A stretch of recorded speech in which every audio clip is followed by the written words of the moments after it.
Allez avec moi dans Jean chapitre 8.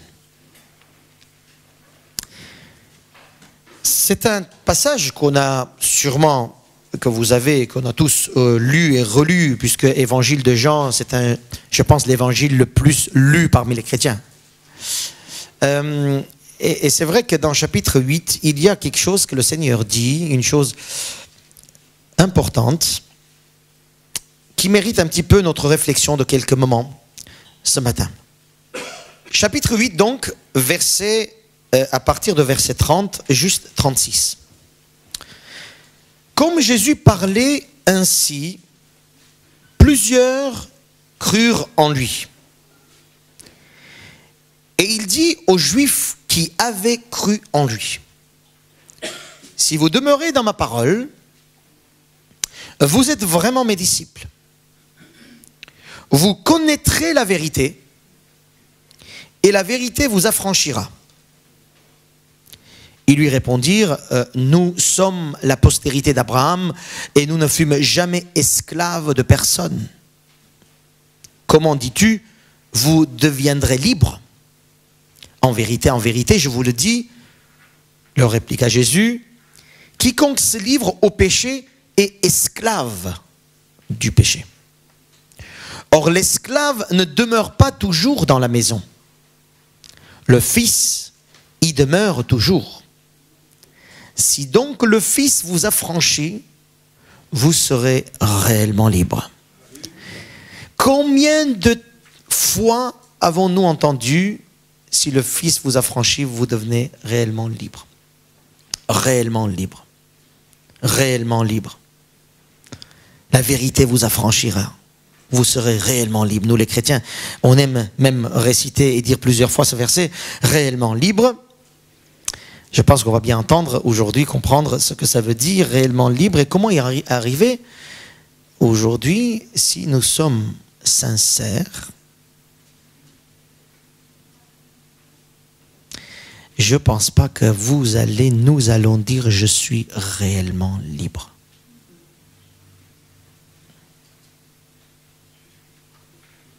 Amen. Ici, on peut couper l'internet si vous voulez pour que personne nous entende, ça c'est entre nous. Parmi nous, s'il y a une personne qui dit je suis réellement libre, je vais lui demander de venir prêcher et m'apprendre comment il a fait. Pourtant, Jésus dit, si le Fils vous affranchit, vous serez réellement libre. Il l'a dit. Ce n'est pas ce n'est pas une histoire de décoration ici. C'est pas des paroles chrétiennes qu'on a l'habitude de se dire. S'il l'a dit, c'est que c'est possible. Toutes les religions autour de nous veulent être débarrassées du péché. N'est-ce pas? Il y a plusieurs manières, plusieurs façons de dire et de faire pour être débarrassé du péché. Ça dépend les rites, et ça dépend les moyens, ça dépend les religions. Devant le péché, notre âme ou notre inconscience, si vous voulez, savent que quelque chose ne va pas. Là, on n'a pas besoin d'être ni chrétien, ni croyant, ni quoi que ce soit. Notre inconscient, l'esprit que Dieu a mis en nous, sait qu'il y a quelque chose qui ne va pas quand nous sommes dans le péché. On est bien d'accord? Pensez un peu à vous quand vous étiez en dehors de la foi, ou loin de la foi. Tu savais quand même il y a quelque chose, c'était pas ça. L'inconscient réclamait la délivrance. Amen.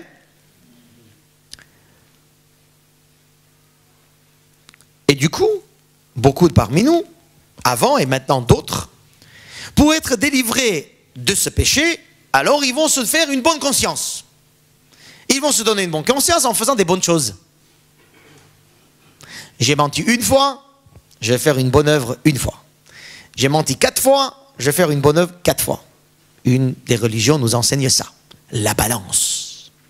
Donc du coup, pour être délivré du péché, tu vas essayer de faire des bonnes choses. D'autres, ils vont faire l'humanitaire. Au fond d'eux, ils savent que ça ne va pas. Ils vont dire, au moins, en faisant un peu de l'humanitaire, un peu de social, un peu de tout ça, je me sens bien. En tout cas, je me sens mieux. N'est-ce pas? Donc, pour se donner une bonne conscience, chacun va faire des bonnes choses, va être gentil. Tu vois, il a tapé sa femme hier, hein? Le lendemain, il va être gentil avec tout le monde. Vous comprenez le truc, hein? Par exemple. Parce qu'au fond de lui, il sait que ça ne va pas. Et d'autres encore un peu plus croyants et religieux vont prier. Amen. Je prie pour me donner une bonne conscience. Et d'autres encore vont aller même à l'église le dimanche matin pour se donner une bonne conscience parce qu'il sait quelque chose ne va pas. Personne parle. C'est parfois notre cas aussi. N'est-ce pas? L'âme que nous avons réellement a besoin d'être délivrée. Mais cette âme qui est là, on essaye de lui donner un peu de délivrance en nous donnant une bonne conscience à nous-mêmes. Alléluia. Le texte est clair. Pour vraiment, réellement être affranchi du péché, il faut réellement connaître Jésus. Le texte est clair. Verset 19, toujours chapitre 8, va dire « Si vous me connaissez ». Verset 27, Jésus va dire « Vous connaîtrez que je suis ». Verset 32, nous avons lu « Si vous connaissez la vérité, la vérité vous affranchira ». Et verset 36, le Fils vous affranchira, la vérité c'est le Fils. Amen. Jésus met l'accent en disant, je suis venu réellement pour vous réellement affranchir. Mais c'est moi qui affranchis. Et pour que moi j'affranchisse, tu as besoin de me connaître réellement. Je suis conscient que je parle aux chrétiens, hein. Ce n'est pas une réunion d'évangélisation que je fais là. Amen. Je ne parle pas ici, là, tout en parlant à des non-chrétiens, je parle aussi aux chrétiens. Surtout, je parle aux chrétiens qui pensent et qui croient, qui connaissent Jésus. Et qui vont se dire croyants. Et d'autres ne sont pas croyants parce qu'ils sont, peut-être pour beaucoup, sont déçus de ceux qui disent croyants. N'est-ce pas? Vous en avez autour de vous des personnes qui sont déçues des chrétiens? Ou des croyants en général? Non? Si? Mes frères et sœurs, pour être réellement affranchis du péché, on a besoin réellement connaître Jésus. Jésus. Jésus. Et Jésus. Alors on va dire ce que c'est connaître Jésus, c'est pas croire en Jésus. Hein. Ah non, non, non, non, non. Non, non, non. Connaître Jésus, c'est pas croire Jésus. Je vais vous donner une preuve. Comme quoi Jésus, lui-même a dit, c'est pas ça du tout. Pour me connaître, c'est pas me croire. C'est pas ça. Pourquoi Jésus? D'abord, quelques éléments, après je vais revenir là-dessus. Jésus, parce qu'il est le seul à venir et à porter les péchés. Il est le seul qui a porté le péché de quelqu'un d'autre. Parce qu'il n'en avait pas. Donc pour porter mes péchés, il peut avoir une seule personne qui vient porter les miens, parce que lui, il n'en a pas. C'est pour ça que nous ne pouvons pas demander ni l'aide aux saints, ni l'aide à qui que ce soit pour nous porter de nos péchés. Il n'y a que Jésus qui nous porte le péché. On est bien d'accord là-dessus. On ne peut pas, à côté de Jésus, avoir d'autres personnes vers qui nous tourner et lui dire « Porte-moi le péché, s'il te plaît. » Il y a seul Jésus-Christ. Pour ça, je vais continuer, mais déjà, juste un petit verset qu'on aime bien lire, hein, Philippiens. Allez-y avec moi vite fait. Philippiens chapitre 2. Regardez ce qui se passe. Pourquoi Jésus dit « Si le Fils vous affranchit, vous serez réellement libre ». Il ne dit pas si le Père. Il ne dit pas si le Saint-Esprit. Si le Fils vous affranchit, vous serez libre de tout votre tracas, de vos liens du péché. Et je vais dire 2-3 mots là-dessus. Mais si le Fils vous affranchit, alors là, c'est peut-être un petit peu, arrogant hein, de la part du Fils de dire ça. Et le Père alors? Le Père peut être un peu jaloux. Hein, et tu ne parles pas de moi? Mais le Père a donné cette mission d'affranchir les esclaves à son Fils. Et cette mission est donnée. Et il l'assume encore jusqu'à maintenant. Regardez à partir de verset, donc chapitre 2, hein, verset 6. Parlant de Jésus existant en forme de Dieu, il n'a point regardé son égalité avec Dieu comme une proie à arracher, mais il s'est dépouillé lui-même en prenant une forme de serviteur, en devenant semblable aux hommes, et il apparut comme un vrai homme. Il s'est humilié lui-même, se rendant obéissant jusqu'à la mort, même jusqu'à la mort de la croix. C'est pourquoi aussi, Dieu l'a souverainement élevé et lui a donné le nom qui est au-dessus de tout nom, afin qu'au nom de Jésus-Christ, tout genou fléchisse dans les cieux, sur la terre et sur la terre. Au nom de qui? Quand il dit que tout genou fléchisse, dans ce genou, il y a aussi les démons. Hein? Dans ce tout, il y a aussi les démons. Il y a même le diable lui-même qui se fléchira devant Jésus. Alléluia. Devant Jésus. Celui où tu as l'habitude de dire Seigneur. Celui-là.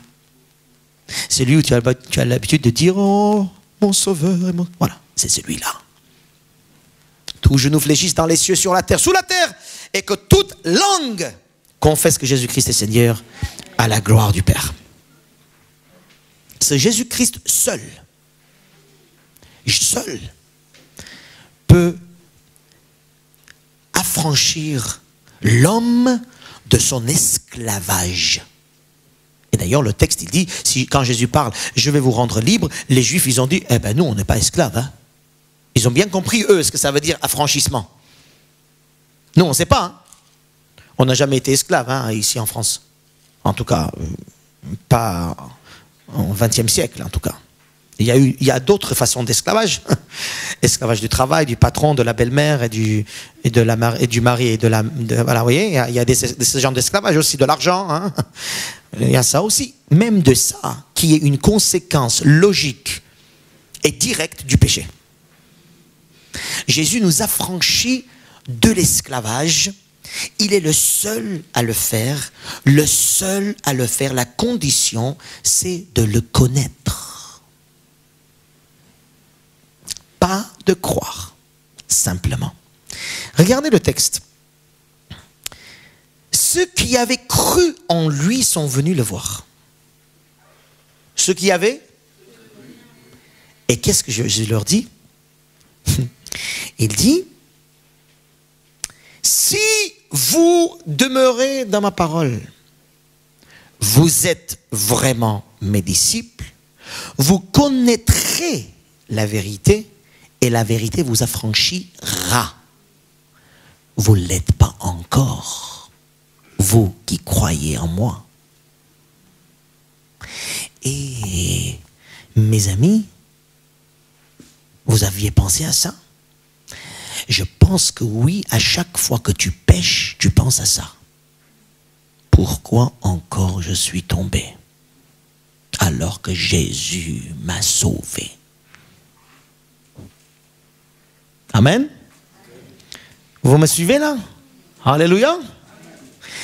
Croire ne suffit pas. Croire que Jésus est le seul qui est venu, le seul maître, le seul qui sauve, le seul Seigneur. Croire que Jésus est venu pour moi, croire que Jésus est venu pour moi et il va faire ça, il va faire ci, il va faire ça. Je connais tous les versets bibliques, pasteur, alléluia, je donne, croire, c'est bien, mais ça ne suffit pas pour que tu sois affranchi de tes péchés. D'ailleurs, vous le voyez vous-même. Amen. on voit nous-mêmes. Hein? C'est bien de tomber dans le péché, hein, mes frères et sœurs. Attention, qu'est-ce que je vais dire? Écoutez bien. C'est bien de tomber dans le péché pour qu'on réfléchisse bien. En disant, c'est pas parce que j'ai cru, je suis allé à l'église, j'ouvre la Bible de temps en temps quand j'ai envie, que je prie quand j'ai envie, que voilà, que ça y est, ça suffit. Non, tu te rends compte que tu dis, ah ben non, je suis parfois pire qu'avant. Qui a été pire qu'avant cette semaine? Ne levez pas la main. On est parfois pire qu'avant, hein. Et parfois, bon, pour ceux qui disent, moi avant j'étais très gentil aussi, bon, ok, mais parfois tu es pire que d'autres. Alléluia. Pire que d'autres. Pire que d'autres voisins là-bas ou d'autres personnes ou même des violents et tout ça qui ne connaissent pas Jésus et tu es parfois pire qu'eux. Hein. Personne ne le voit, ça, surtout pas à l'église. Hein, on ne voit pas ça ici. Amen. Mais on voit ça ailleurs. J'ai acheté un webcam là pour faire des transmissions en direct. Et moi je pensais que ça serait bien de voir des webcams un peu partout dans nos maisons. Et tout contacter là ici pour 4 ou 5 frères et sœurs assis et qui surveillent les webcams de ce qui se passe. Juste pour qu'ils te disent après, ma sœur, mon frère, c'est très bien, mais regarde là, qu'est-ce que tu en dis? Amen. Bonjour. Les webcams, pour voir un peu ce qui se passe. Mes frères et sœurs, croire simplement que Jésus est roi, croire simplement que Jésus est Dieu, croire simplement que Jésus est au-dessus de tout, alléluia, c'est une bonne chose. Mais cela ne suffit pas pour que tu sois affranchi du péché. Alléluia. Alors, ceux qui ont cru sont venus à Jésus et Jésus leur a dit, vous demeurez dans ma parole, vous serez mes disciples, la vérité vous affranchit là. Cela veut dire qu'ils n'étaient pas encore. N'est-ce pas? Tout chrétien n'est pas affranchi du péché. Vous me suivez? C'est un point théologique très fin, ou très fin si vous voulez. Écoutez-moi bien. Tout chrétien qui accepte Jésus-Christ, il est sous le sang de Jésus-Christ. Mais il faut qu'il reste sous le sang de Jésus-Christ pour que le sang l'affranchisse tout le temps. Alléluia. Vous n'avez pas été affranchi, vous n'êtes pas encore affranchi, dit le texte, aux croyants qui sont venus voir Jésus. Et il donne j'ai l'impression, il donne quand même le moyen pour être affranchi. Parce que n'oubliez pas, Jésus est venu pour affranchir les esclaves, les pécheurs. Ceux qui sont ennemis ou ceux qui sont dans la main de l'ennemi, il est venu les arracher, on est bien d'accord.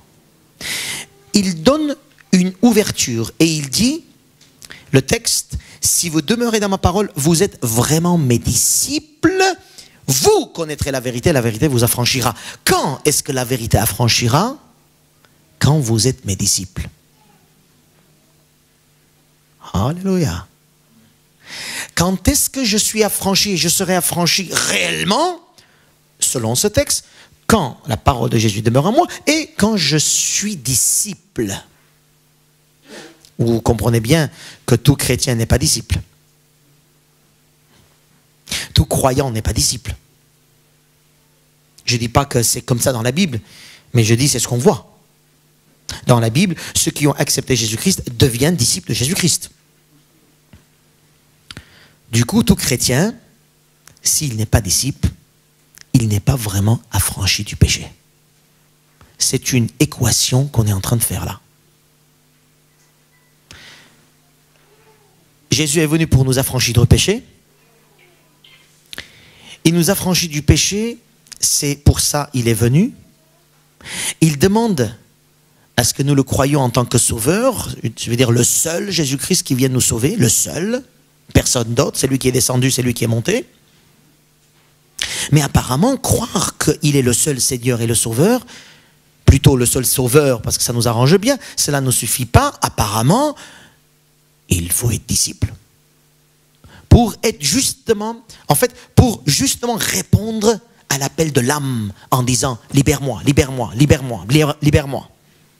Parce que ton âme, ton corps, tes pensées crient en disant libère-moi, libère-moi, libère-moi. Alléluia. Que tu crois ou pas, c'est comme ça. Hein? Et Jésus vient, il dit tiens, je te libère. Je viens.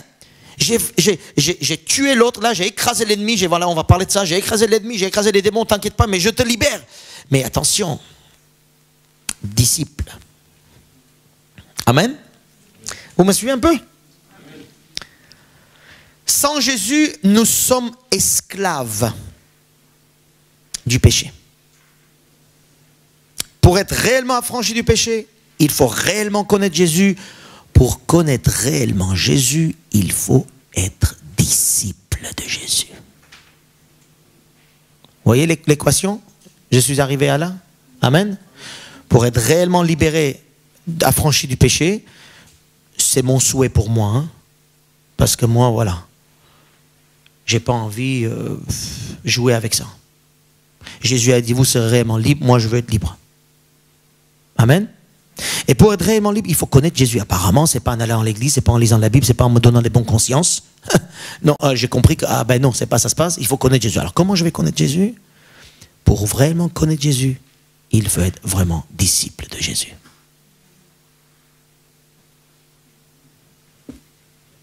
Amen.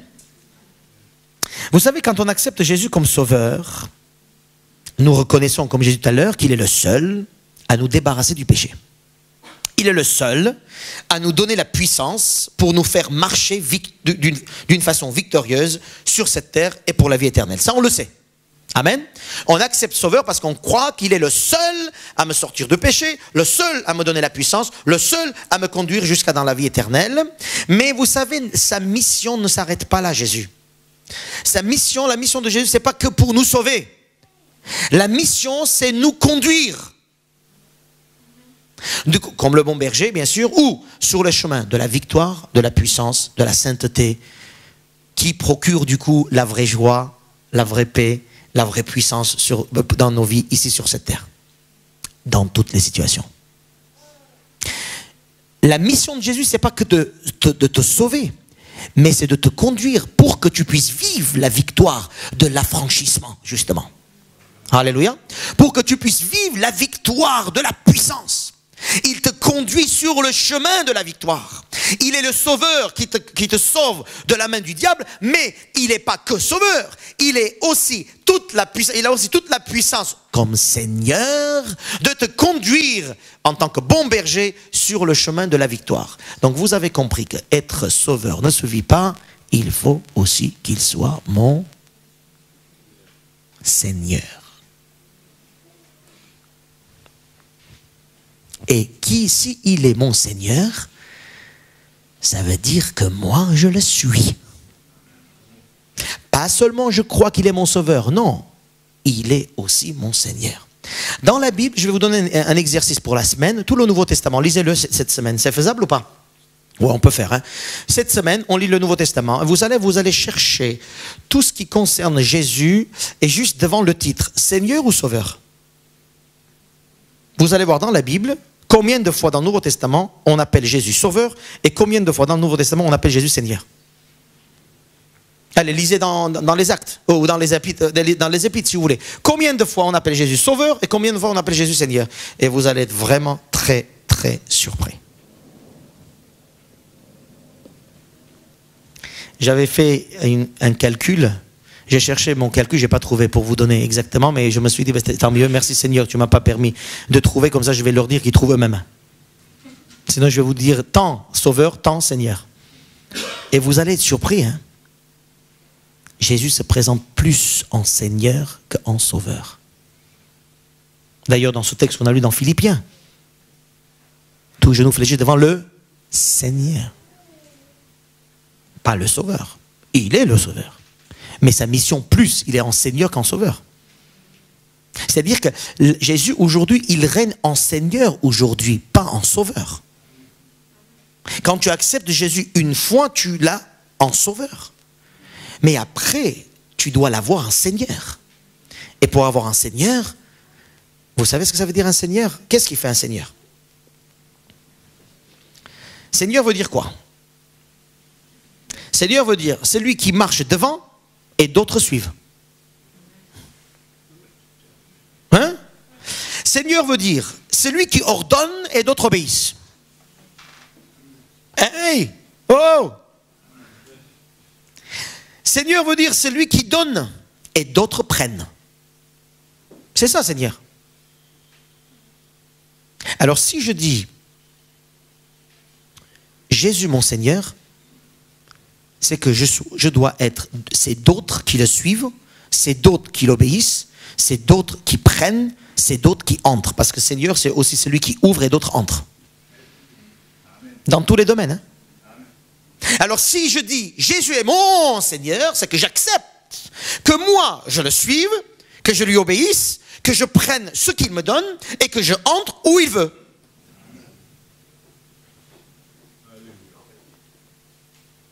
Vous savez, nous voyons la seigneurie de quelqu'un quand nous voyons les personnes qui le suivent.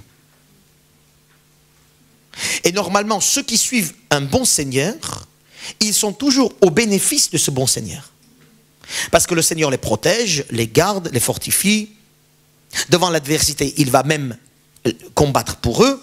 Mais ça le fait parce que le Seigneur s'occupe de ceux qui le suivent. Pas d'autres, de ceux qui le suivent. Dans l'Ancien Testament, ou même avant, il y avait des contrats.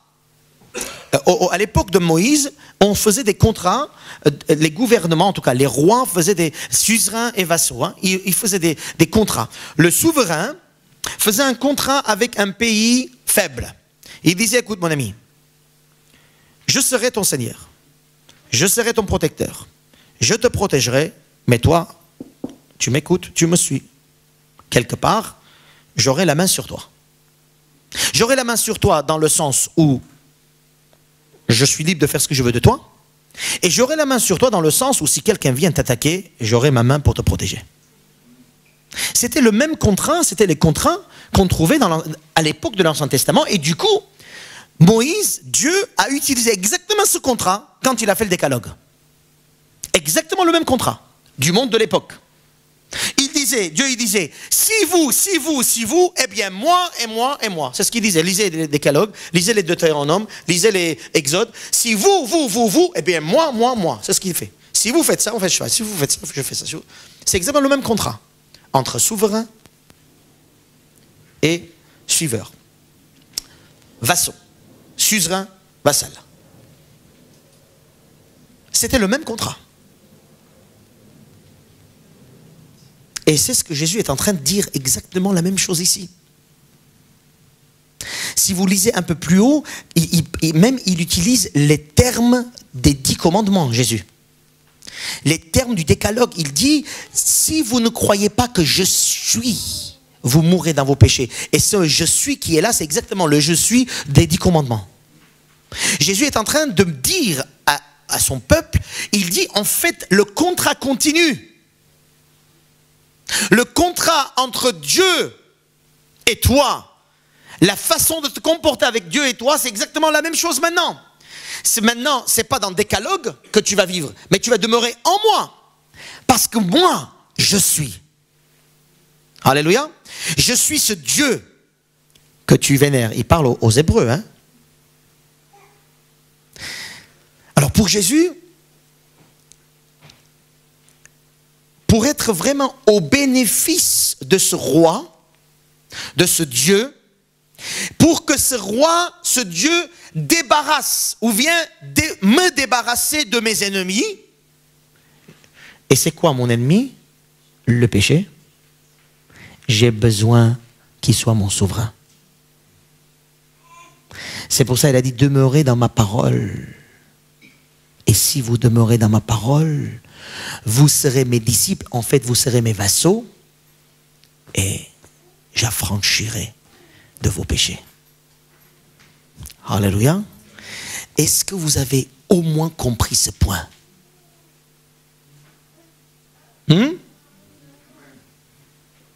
Vous me regardez, c'est que je ne sais pas encore ou ça y est, ça rentre? Mes frères et sœurs, c'est le point pour moi essentiel dans ce texte. J'ai besoin d'être affranchi de mes péchés et j'ai compris que moi, en tant que chrétien, vivant, priant, chantant, il y a encore des choses où je suis esclave. Et Jésus dit, moi, le Seigneur des Seigneurs, si je t'affranchis, tu seras libre, mais il faut que moi, je t'affranchisse. Et il faut que tu viennes vers moi dans cet état d'esprit. Seigneur, tu es Seigneur. Et moi, je suis, entre guillemets, ton esclave. Et c'est dans cet état d'esprit où Jésus, le roi, comme Ancien Testament, le Dieu, qui dit à son peuple, restez dans ma loi, restez dans ma loi, et moi je vous bénirai, et moi je vous protégerai, et moi, il est en train de dire exactement la même chose. Demeurez dans ma parole, demeurez dans ma parole. Moi je suis Dieu, je suis celui qui est, je suis monté, je suis descendu. Il n'y a que moi qui peut te sauver, il n'y a que le Fils qui peut te sauver. Alors reste, demeure. Sois mes disciples, sois mon disciple, sois mon disciple, sois mon disciple. Je t'affranchis. Il ne m'affranchira pas si je ne suis pas son disciple. Si je n'ai pas voulu être son disciple. Si je n'ai pas voulu être son serviteur. Si je n'ai pas voulu être soumis à sa parole. Vous pouvez être des bons croyants. Aller à l'église et remplir les églises. Mais si nous ne sommes pas soumis à sa parole, comme un maître et comme un disciple, nos péchés reviendront. Nos chutes, nous les aurons. Nos problématiques, ils seront encore là. Parce que le Fils ne nous a pas réellement affranchis encore. Vous me comprenez? Son but est de nous affranchir. Mais il a franchi qui? Il a franchi ses suzerains. Ses vassaux, pardon. Il a franchi les disciples. Il a franchi ceux qui demeurent dans sa parole. Ceux qui le suivent en tant que Seigneur. Et pas seulement en tant que Sauveur. Amen. Que devrait faire le disciple? Les disciples? Juste demeurer dans sa parole. Comment on va faire? Vous voulez que je dise deux mots? Comment? Comment ou non? Ça y est, vous avez trouvé ou vous n'avez pas envie de savoir? Dis toujours, pasteur, oh, on ne sait jamais, on verra. Dis toujours, en plus, tu es là pour ça, vas-y. Dans le mot disciple, il y a le mot discipline. Il y a quel mot? J'ai tout dit. J'ai tout dit, ça me suffit. Dans le mot disciple, il y a le mot discipline. Et dans le mot discipline, il y a cet état d'esprit. Qu'est-ce que le Seigneur, mon souverain, mon suzerain, qu'est-ce qu'il veut me dire maintenant? Où est-ce qu'il veut que j'aille? Qu'est-ce qu'il veut que je dise? Seigneur. Vous voyez, maintenant ça prend tout son sens, le mot Seigneur, hein? Alors, s'il vous plaît, n'utilisez pas comme ça à tout vent, hein? Le mot Seigneur.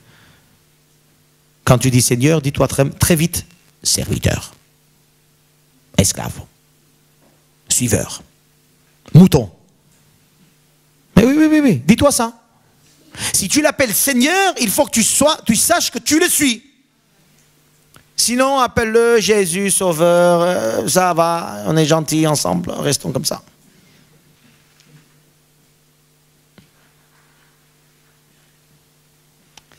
La discipline, c'est de dire, que dois-je faire aujourd'hui pour l'entendre un peu plus, pour me laisser conduire un peu plus, pour partir et faire des choses un peu plus, parce que si ce n'est pas lui qui me conduit, je peux retomber dans mes anciennes habitudes.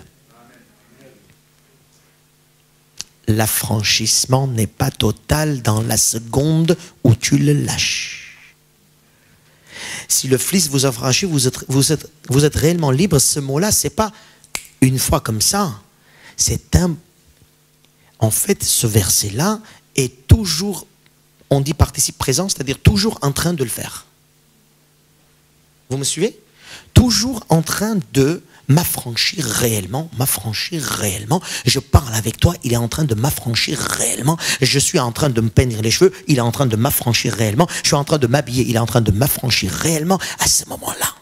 Et à ce moment-là, si je ne suis pas réellement son disciple, c'est-à-dire à son écoute, tu deviens un croyant. Alors je dis un croyant, hein. Pas un croyant non-croyant.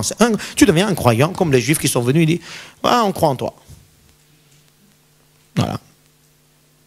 Mais tu n'es pas celui qui est affranchi. C'est pour ça qu'on voit dans les églises des gros problèmes aujourd'hui. Des gros problèmes avec des croyants même qui disent qu'ils sont croyants. Des problèmes, des croyants de longue date, parfois ils sont croyants. Alléluia, je crois qu'ils sont croyants. Mais ils ne sont pas dans cet état d'esprit de maître et serviteur.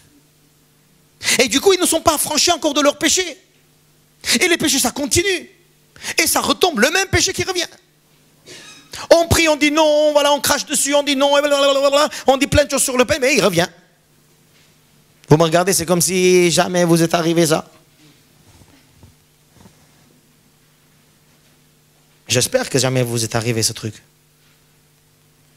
C'est que déjà vous êtes dans les cieux. Mais ça nous arrive, hein. Et moi, je ne veux pas ça. Parce que je veux croire à cette parole, tu seras réellement affranchi, mon petit. Amen. Je veux croire à cette parole où le Fils m'affranchit réellement. La vérité m'affranchit. Je connais Jésus. Je connais. Comment je vais connaître Jésus? Mais c'est en étant disciple de Jésus, en l'écoutant plus. Et là, la discipline, c'est la prière. Je ne vais pas rentrer dans les trucs vraiment à faire. Hein. C'est la prière, c'est la louange, c'est la lecture de la parole, c'est les frères, c'est les sœurs, c'est de se soumettre devant la parole, d'étudier la parole, de comprendre la parole, de poser des questions au Seigneur en disant qu'est-ce que tu as voulu me dire, Seigneur? Avec ma femme, tu as vu qu'est-ce que je lui ai dit? Alors là, qu'est-ce que ta parole me dit? Parce que parle, Seigneur, sinon je vais redire la même chose à la femme demain. Par exemple. Et c'est là où je me mets devant la parole. Discipline, je me donne du temps pour le Seigneur. Vous vous donnez le temps pour aller vous coiffer, prendre la douche. Alléluia. En tout cas, j'espère bien pour la douche. On se donne du temps pour manger. On se donne du temps pour s'habiller. Pour certaines filles, on va se donner du temps pour se coiffer pendant 2 heures. C'est bien, il faut se coiffer. Alléluia. J'aime bien les cheveux bien coiffés, c'est bien. Et la discipline pour l'âme alors? La discipline, le disciple, discipline, discipline. Et disciple, sans disciple, je suis rien, je suis un petit croyant comme ça de la rue. Hein. Je suis croyant, pas pratiquant. Voilà ce que tu vas devenir. Croyant, pas pratiquant.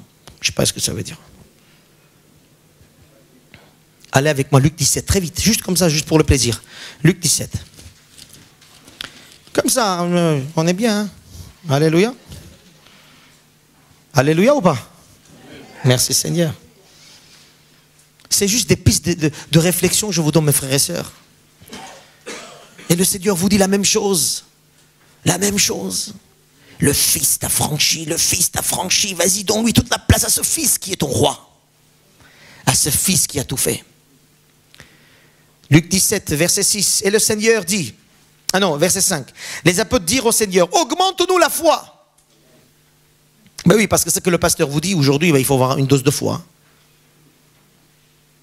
Augmente-nous la foi. Le Seigneur lui dit, si vous avez de la foi comme un grain de sénévé, vous diriez à ce sycomore, déracine-toi et plante-toi dans la mer, et il vous, si je suis disciple, je suis comme mon maître. Le disciple n'est pas plus grand que le maître, le disciple est comme son maître. Mais le disciple, il faut qu'il reste à sa place de disciple. Et d'ailleurs, Jésus, voilà ce qu'il dit. Beaucoup de gens vont aimer ce verset que je viens de lire, le verset 6. Oh, la foi, je vais déraciner les murs, je vais déraciner les problèmes, je vais déraciner, oh nom de Jésus-Christ, oh, vous voyez, il y a des trucs comme ça là où c'est bien. Mais Jésus donne une parabole juste après, et ça, on oublie très vite. On prend la foi, on prend l'affranchissement, on prend les puissances que Dieu promet en tant que sauveur à tous ses amis, à tous ses enfants, on les prend bien, on dit au nom de Jésus, au nom de Jésus, au nom de Jésus, on va casser. Jésus dit, c'est très bien, tu seras comme moi, tu vas faire ça, t'inquiète pas, mais tu restes à ta place de disciple et d'esclave. Et nous, on n'en veut pas. On veut dire parfois à Jésus, reste tranquille, regarde ce que je vais faire. Il aime, le Seigneur, il aime. Il voit que ses enfants grandissent et ils font des choses comme lui, mais à condition que ses enfants soient des esclaves. Attention pour le mot, je sais que c'est très fort, il y a une connotation très péjorative dans ce mot-là, mais comprenez le premier sens dans l'Ancien Testament. Chaque fois que vous lisez un mot comme serviteur dans le Nouveau Testament, serviteur veut dire esclave. D'ailleurs, une de nos Bibles est traduite esclave, et on n'aime pas trop cette Bible parce que ça nous dérange. On aime bien les versets comme vous êtes mes amis. Regardez. Alors, la foi, déracine-toi, on va à un sycomore et tout ça, les montagnes, on va tout faire par le nom de Jésus, on va casser. Jésus dit c'est très bien, et il donne cet exemple, verset 7, que de vous ayant un serviteur qui laboure ou paie les troupeaux, lui dira quand il revient des champs, approche vite et mets-toi à table. Ne lui dira-t-il pas au contraire, prépare-moi à souper, scène-toi et sers-moi, jusqu'à ce que j'aie mangé et bu. Après cela, toi, tu mangeras et tu boiras. Doit-il de la reconnaissance à ce serviteur parce qu'il a fait ce qui lui était ordonné? Pas du tout. Vous de même, quand vous avez fait tout ce qu'on vous a été ordonné, dites, nous sommes des serviteurs inutiles. Nous avons fait ce que nous devions faire. Seigneur, Seigneur, Seigneur, disciple, fais d'abord ce que je te demande de faire. Tu me prépares à manger à moi. C'est moi, le Seigneur, et toi, tes serviteurs. Si tu es dans cet état d'esprit avec le Seigneur, là, tu déracineras les montagnes. Là, tu feras des grandes choses. Là, tu baisseras les montagnes et le diable, il est battu sous tes pieds. Parce que tu es dans cet état d'esprit souverain. Souverain. La main du Seigneur, la bénédiction du Seigneur accompagnera les disciples qui sont disciples, pas des croyants comme ça, qui pensent qu'ils vont faire des choses tout seuls. Voyez, pourquoi Jésus... Et augmente-nous la foi, il dit, il n'y a pas de problème, je vais vous augmenter la foi, vous allez déraciner tout ça, mais attention, venez juste, soyez des serviteurs. Hein. Ne faites pas des choses à votre tête. Hein. Un disciple suit son maître. Je te dis, monte, tu montes. Je te dis, descends, tu descends. Tu ne poses pas de questions. Tu me donnes d'abord ce que j'ai envie. On a oublié ça, hein, dans les églises évangéliques surtout. Hein, pour nous, c'est Nous avons l'Esprit de Dieu. C'est bien. Je l'ai aussi. Tu l'as aussi en Jésus-Christ. Merci, heureusement. Mais attention comment tu l'utilises. Combien de fois l'Esprit est attristé dans nos cœurs? Combien de fois? Parce que nous nous prenons pour des maîtres. Alléluia. Je suis esclave du péché. Ce que je fasse ne va pas m'en débarrasser. Sauf accepter Jésus comme mon Seigneur et mon Sauveur, pardon, et le suivre comme mon Seigneur. Voyez la condition? Le péché reviendra, sauf quand j'ai accepté Jésus comme mon Sauveur, mais aussi je le suivre. Je le suis comme le Seigneur. Dieu m'a créé pour que je sois libre, pour l'aimer et vivre ma vie dans une harmonie. Le péché étant venu, Jardin d'Éden, il m'a enchaîné au plaisir du diable. Vous me suivez? Le péché m'a enchaîné au plaisir du diable. Le diable, du coup, m'amène selon ses désirs. Regardez-vous bien. Hein? Il vous enlève à droite, à gauche, selon ce qu'il a envie. Je suis devenu une marionnette. Parfois, pour certains sentimentales, une marionnette d'action entre les mains du diable. Le péché m'a enchaîné. Vous me suivez? Et je pose la question que l'apôtre Paul a posée. Qui me débarrassera de cela? Et la réponse que l'apôtre Paul donne, Gloire soit rendue à Dieu pour le Fils, qui est venu afin de détruire les œuvres du diable.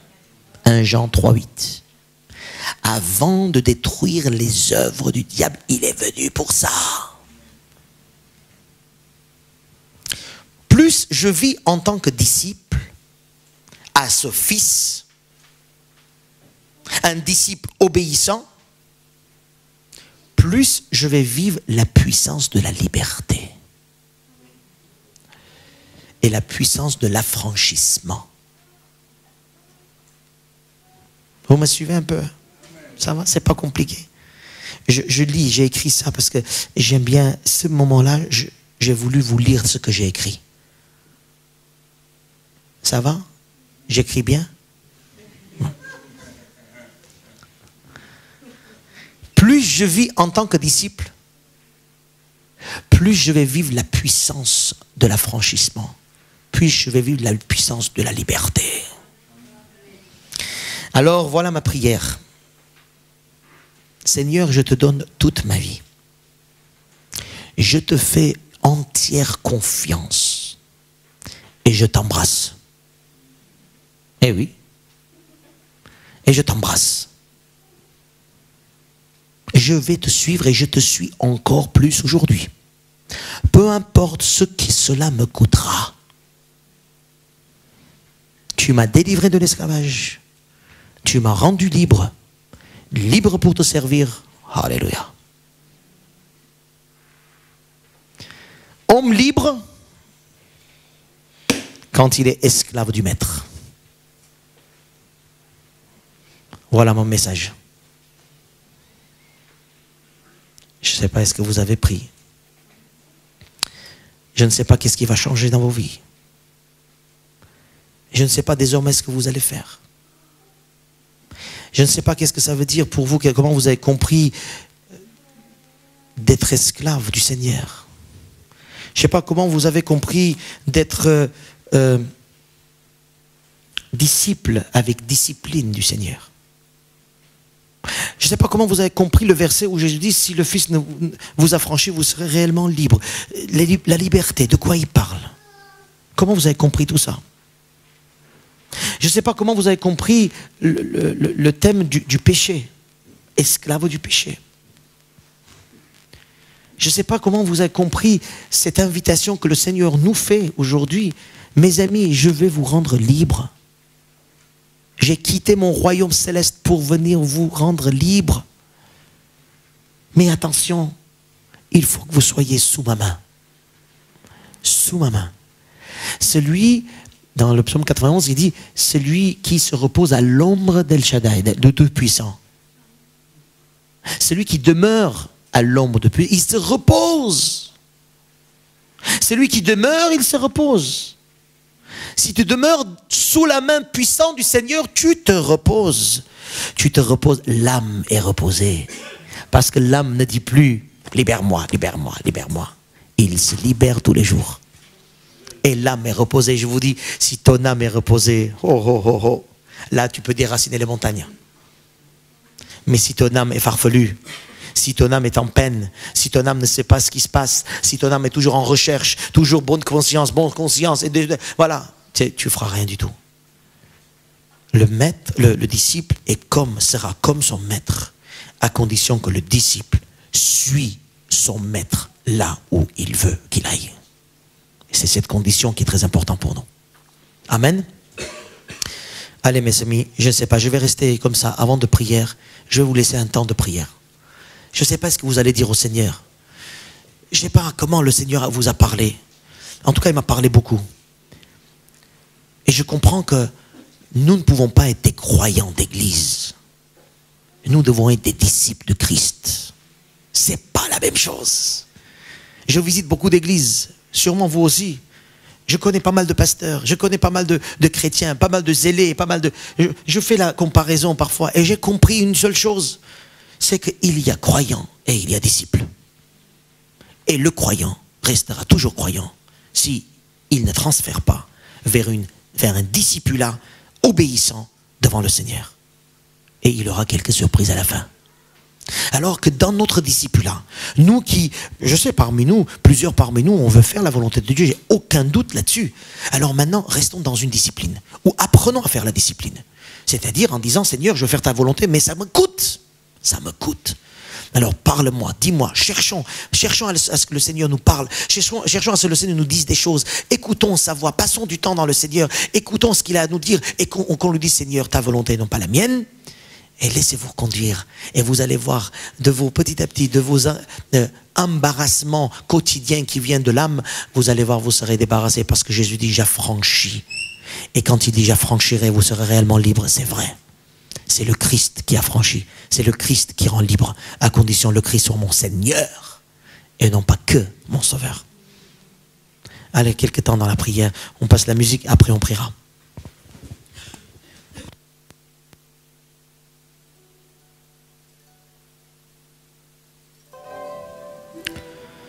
Seigneur notre Dieu,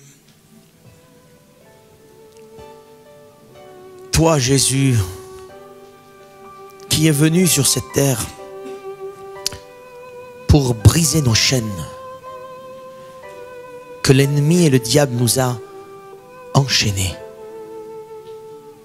Sur la croix, tu as brisé, Seigneur, tout ce que l'ennemi a pu faire. Il est vaincu. C'est toi le vainqueur. Nous le savons. Nous le croyons. Toi, tu dis que nous pouvons aussi vivre la victoire. Et c'est là que parfois, nous voyons que nous n'y arrivons pas. Ce matin, tu nous as fait comprendre que plus je suis obéissant et disciple dans ton service à toi, plus tu m'as franchi de ces chaînes de diable, plus tu me donnes la victoire et la force. Apprends-moi, Seigneur, à t'écouter. Apprends-moi, Seigneur, à t'entendre. Apprends-moi, Seigneur, à me mettre du temps pour toi. Car tu veux conduire ton peuple. Tu veux faire du bien à chacun d'entre nous. Tu veux délivrer chacun d'entre nous de nos chaînes. Et toutes sortes de chaînes, que ce soit psychologiques, sentimentales, chaînes de la maladie. Toutes sortes de chaînes que le diable nous a enchaînées. Tu veux nous délivrer de là, mais tu veux, Seigneur, que nous soyons à l'ombre de tes ailes, sous tes ailes, pour t'écouter toi seul. Seigneur, je te demande vraiment de nous aider tout au long de cette semaine à vivre une relation serviteur et maître, disciple et maître. Et nous croyons que si nous demeurons dans ta parole, et si nous sommes tes disciples, pour chaque situation donnée, là nous vivrons la vraie affranchissement. C'est ta parole et nous croyons sur ta parole. Et nous savons que c'est juste. Bénis mes frères et sœurs, que tous nous puissions vivre la victoire selon ce comme tu as promis. En ton nom Jésus, pour ta gloire Père. Tout est de toi, par toi et pour toi seul. Alléluia. Amen.